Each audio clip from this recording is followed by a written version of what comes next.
36 anyos nga lalaking padung musakay og jeepney naligsan patay sa motorsiklo sa Mandawi City. Atong sayran sa live report ni Nico Sereno. Nico?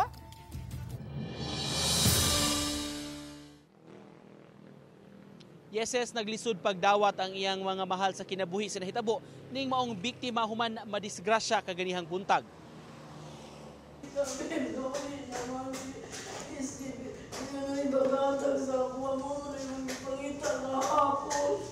Igo na lang sa pagdangoy-ngoy ni Nelma Sayon samtang nagtanaw sa patayng lawas sa iyang kapuyo sud sa usa ka morgue sa Mandawi City. Naglisod siya pagdawat sa kamatayon human madisgrasya ang iyang pares mag-alas 7 kaganihang buntag. Ang biktima kinsa usa ka security guard gikan pa nag-duty ug padung na unta muuli.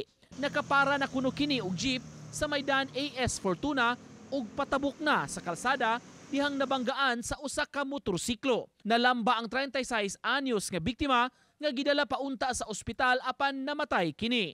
Niagi ang motorcycle o na-accidental nga nabanggaan siya.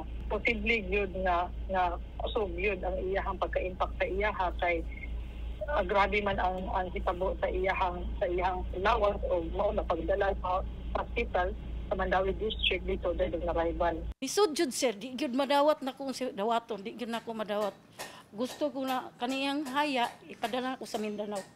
Kay tabi na iyang kaliwat dito. Hilabihan ang kahinugon sa kapuyo sa nahitabo. Nagsabot niya nga sweldo niya alas 3, magumba daw migtil sa gulan og saging nga lutong. Kanang karnaba mo na iyang panay ko.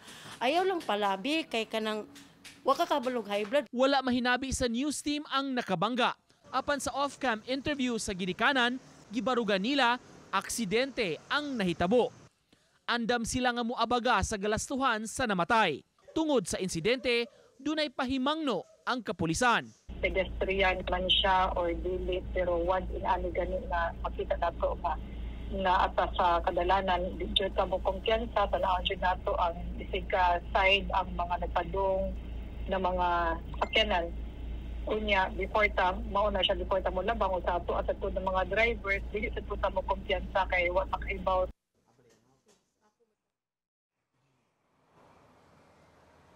Yeses, dugang sa kapuyo nga iya pang istoryahan ang pamilya ning maong biktima nga tuwa sa Mindanao kabahin sa musunod pa nila nga mga lakang nga himuon. Apan importante prioridad nila karon nga mapahiuli ug mapahiluna ang iyang patayng lawas. Ses, dagang salamat Nico Sereno.